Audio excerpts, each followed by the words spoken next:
കേരളത്തിനെ മതേതര മനസ്സിനെ മുറിപ്പെടുത്താനും സംസ്ഥാനത്തെ ലോകത്തിന് മുന്നിൽ മോശമായി ചിത്രീകരിക്കാനുമുള്ള സംഘപരിവാർ അജണ്ടയുടെ ഭാഗമാണ് കേരള സ്റ്റോറി 2 എന്ന doctor John Brittas M P വിമർശിച്ചു. സിനിമയെ വെറും ആഭാസം എന്നാണ് അദ്ദേഹം വിശേഷിപ്പിച്ചത്. ആദ്യ ഭാഗം തന്നെ വസ്തുതാവിരുദ്ധമായ കാര്യങ്ങൾ കുത്തി നിറച്ച ഒന്നായിരുന്നുവെന്നും അത് സെപ്റ്റിക് ടാങ്കിൽ എറിയേണ്ട ഒന്നായിരുന്നുവെന്നും അദ്ദേഹം പരിഹസിച്ചു. മറ്റ് സംസ്ഥാനങ്ങളിൽ നടന്നുവെന്ന് പറയപ്പെടുന്ന സംഭവങ്ങളെ കേരളത്തിന്റെ പേരിൽ കെട്ടിവെക്കുന്നത് എന്തിനാണെന്ന് ബ്രിട്ടാസ് ചോദിച്ചു. മധ്യപ്രദേശിലും രാജസ്ഥാനിലും നടന്നതായി പറയുന്ന കാര്യങ്ങൾ എന്തിനാണ് കേരള സ്റ്റോറി എന്ന പേരിൽ അവതരിപ്പിക്കുന്നത്? ഇത് കേരളത്തോടുള്ള വ്യക്തമായ രാഷ്ട്രീയ വിരോധത്തിന്റെ ഭാഗമാണെന്ന് അദ്ദേഹം ആരോപിച്ചു. സംവിധായകന് അല്പമെങ്കിലും ആത്മാർത്ഥതയുണ്ടെങ്കിൽ BJP MLA പ്രതിയായ ഉത്തർപ്രദേശിലെ ഉന്നാവോ പീഡനക്കെ സിനിമയാക്കാൻ തയ്യാറാകണമെന്ന് ബ്രിട്ടാസ് വെല്ലുവിളിച്ചു. 16 വയസ്സുള്ള പെൺകുട്ടിയെ ക്രൂരമായി പീഡിപ്പിച്ച ആ സംഭവം എന്തുകൊണ്ട് സിനിമയാകുന്നില്ല? ഇത്തരം സിനിമകൾ വഴി രാഷ്ട്രീയ നേട്ടം കൊയ്യാമെന്നാണ് സംവിധായകൻ കരുതുന്നതെങ്കിൽ അത് കേരളത്തിൽ വിലപ്പോകില്ലെന്നും അദ്ദേഹം വ്യക്തമാക്കി. ആദ്യ സിനിമ പുറത്തിറങ്ങിയപ്പോൾ സാക്ഷാൽ പ്രധാനമന്ത്രി നരേന്ദ്രമോദി തന്നെ അതിന്റെ ബ്രാൻഡ് അംബാസഡറായി രംഗത്തെത്തിയത് നാം കണ്ടതാണ്. രണ്ടാം ഭാഗത്തിന്റെ പ്രചാരണത്തിനും അദ്ദേഹം വരുമായിരിക്കാം. ഒരു രാജ്യത്തിന്റെ പ്രധാനമന്ത്രി ഇത്തരമൊരു സിനിമയെ പ്രോത്സാഹിപ്പിക്കുന്നത് നിർഭാഗ്യകരമാണെന്നും ബ്രിട്ടാസ് കൂട്ടിച്ചേർത്തു. സമൂഹ മാധ്യമങ്ങളിൽ സിനിമയ്ക്കെതിരെ ഉയരുന്ന ട്രോളുകളെ ബ്രിട്ടാസ് പരാമർശിച്ചിട്ടുണ്ട്. ആ ട്രോളുകൾ കണ്ടാൽ സംവിധായകനും നിർമ്മാതാവും ഗംഗയിൽ ചാടി ആത്മഹത്യ ചെയ്യും. അത്രമാത്രം പരിഹാസ്യമാണ് സിനിമയിലെ രംഗങ്ങൾ. അല്പമെങ്കിലും ഉളുപ്പുള്ളവർ ഇങ്ങനെയൊരു ചിത്രം പുറത്തിറക്കില്ലെന്നും അദ്ദേഹം പറഞ്ഞു. സിനിമയുടെ ട്രെയിലറിൽ ഒരു പെൺകുട്ടിയെ നിർബന്ധിച്ച് ബീഫ് കഴിപ്പിക്കുന്ന രംഗമുണ്ട്. ഇതിനെ പരിഹസിച്ച ബ്രിട്ടാസ് അതൊരു മലയാളി പെൺകുട്ടിയാണെങ്കിൽ ബീഫിനൊപ്പം പൊറോട്ട കൂടി ആവശ്യപ്പെടുമായിരുന്നു എന്ന് പറഞ്ഞു.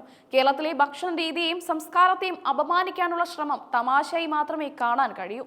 ഹിന്ദുവും ക്രിസ്ത്യാനിയും മുസ്ലിമും തോളോട് തോൾ ചേർന്ന് ജീവിക്കുന്ന കേരളം ലോകത്തിന് തന്നെ മാതൃകയാണ്.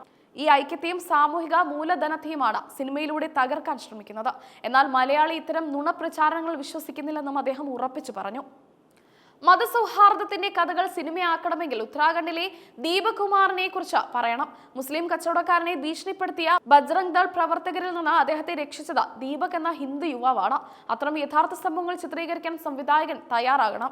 കേരളത്തിൽ BJPക്ക് ഈ സിനിമ ഗുണം ചെയ്യുമെന്ന് കരുതുന്നത് മൗഢ്യമാണ്. കേരളത്തിലെ BJP നേതാക്കൾ തന്നെ തക്കം കിട്ടുമ്പോൾ ബീഫ് കഴിക്കുന്നവരാണ്. പേര് മാറ്റി പറഞ്ഞാലും അവരുടെ രീതികൾ മലയാളികൾക്ക് അറിയാം. അതുകൊണ്ട് ഇമാതിരി നമ്പറുകൾ ഇവിടെ ചെലവാകില്ല. ഒരു മതവിഭാഗത്തെ അവഹേളിക്കുന്ന സിനിമകൾക്കെതിരെ സുപ്രീം കോടതി നേരത്തെ രംഗത്തെത്തിയിട്ടുണ്ട്. എന്നിട്ടും സെൻസർ ബോർഡും കേന്ദ്ര സർക്കാരും ഇത്തരം സിനിമകൾക്ക് പച്ചക്കൊടി കാട്ടുന്നത് എന്തിനാണെന്ന് ബ്രിട്ടാസ് ചോദിച്ചു. ഭരണഘടനാ വിരുദ്ധമായ കാര്യങ്ങൾക്കാണ് അധികാരികൾ കൂട്ടുനിൽക്കുന്നത്. സിനിമ നിരോധിക്കണമെന്ന് തങ്ങൾ ആവശ്യപ്പെടില്ലെന്ന് ബ്രിട്ടാസ് വ്യക്തമാക്കി. ഇത്തരം കള്ളങ്ങൾ ജനം കാണട്ടെ. സിനിമയിലെ വിഡ്ഢിത്തരങ്ങൾ കണ്ട ജനങ്ങൾ തന്നെ അതിനെ തള്ളിക്കളയും. സിനിമയുടെ ഉള്ളടക്കത്തിലെ പൊള്ളത്തരം ജനങ്ങൾ തിരിച്ചറിയുമെന്നും അദ്ദേഹം പറഞ്ഞു. തിരഞ്ഞെടുപ്പ് ലക്ഷ്യമിട്ടോ അല്ലെങ്കിൽ രാഷ്ട്രീയ വേർതിരിവ് ഉണ്ടാക്കാനോ ആണ് ഇത്തരം സിനിമകൾ നിർമ്മിക്കുന്നത്. എന്നാൽ കേരളം പോലുള്ള ഒരു പ്രബുദ്ധമായ സംസ്ഥാനത്ത് വർഗീയതയുടെ വിത്തുകൾ പാകാൻ ഇവർക്ക് കഴിയില്ലെന്നും ബ്രിട്ടാസ് പ്രത്യാശ പ്രകടിപ്പിച്ചു. കേരളം എക്കാലത്തും മതനിരപേക്ഷതയുടെ കോട്ടയാണ്. ആ കോട്ട തകർക്കാൻ പുറത്തു നിന്നുള്ള ശക്തികൾ ശ്രമിക്കുമ്പോൾ മലയാളി ഒന്നിച്ചു നിൽക്കും. ഇത്തരം സിനിമകൾ ഉണ്ടാക്കുന്ന വിവാദങ്ങൾ കേരളത്തെ കൂടുതൽ ശക്തിപ്പെടുത്തുകയുള്ളൂവെന്നും അദ്ദേഹം പറഞ്ഞു. രാഷ്ട്രീയ ആയുധമാക്കി മാറ്റി ജനങ്ങളെ വിഭജിക്കുന്ന പ്രവണത ഗൗരവകരമാണ്. സിനിമ എന്ന മാധ്യമത്തെ ദുരുപയോഗം ചെയ്ത ഒരു സമൂഹത്തെ ആകെ ഭീകരവാദികളായി ചിത്രീകരിക്കുന്നത് ക്രിമിനൽ കുറ്റമായി കാണണമെന്നും ബ്രിട്ടാസ് സൂചിപ്പിച്ചു. വസ്തുതകളെ വളച്ചൊടിച്ച് ഫിഷൻ എന്ന പേരിൽ അവതരിപ്പിക്കുന്നത് പ്രതിഷേധാർഹമാണ്. കേരളത്തിൽ നടക്കാത്ത കാര്യങ്ങൾ ഇവിടെ നടന്നുവെന്ന് വരുത്തി തീർക്കുന്നത് അന്താരാഷ്ട്ര തലത്തിൽ തന്നെ സംസ്ഥാനത്തിനെ പ്രതിച്ഛായയെ ബാധിക്കും. ഡോക്ടർ ജോൺ ബ്രിട്ടാസിന്റെ വാക്കുകൾ കേരളത്തിന്റെ പൊതുവികാരമാണ് പ്രതിഫലിപ്പിക്കുന്നത്. മതസൗഹാർദ്ദവും സമാധാനവും നിലനിൽക്കുന്ന കേരളത്തിൽ ഭിന്നിപ്പുണ്ടാക്കാനുള്ള ഏത് നീക്കത്തെയും രാഷ്ട്രീയ ഭേദമന്യേ ജനങ്ങൾ ചെറുക്കുമെന്ന സന്ദേശമാണ് ഇതിലൂടെ നൽകുന്നത്.